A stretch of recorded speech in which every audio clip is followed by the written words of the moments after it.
రంగారెడ్డి జిల్లా యాచారం మండలం నందివనపర్తిలో శంకుస్థాపన కార్యక్రమం రసభాసగా మారింది.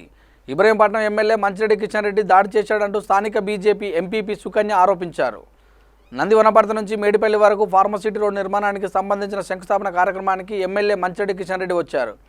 అయితే ప్రోటోకాల్ ప్రకారం తమకు సమాచారం ఇవ్వలేదని స్థానిక ఎంపీపీ కొప్పు సుకన్య ఎమ్మెల్యేను నిలదీశారు. కార్యక్రమంలో మంచిరెడ్డిని అడ్డుకునేందుకు సుకన్య ప్రయత్నించారు. ఆ సమయంలో కిషన్ రెడ్డి తనపై దాడి చేశారని, తనను తోచుకుంటూ వెళ్లిపోయారని ఆమె ఆరోపించారు.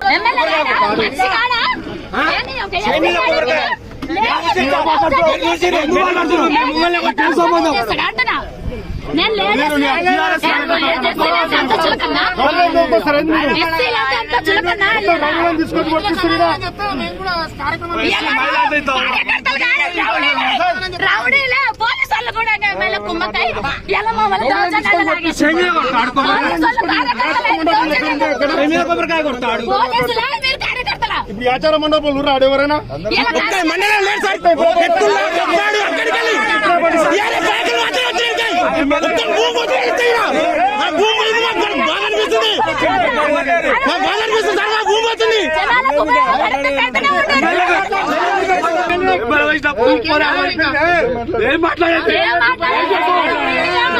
సార్ మీరెందుకు వాదిస్తున్నారు? సార్ మీరెందుకు వాదిస్తున్నారు?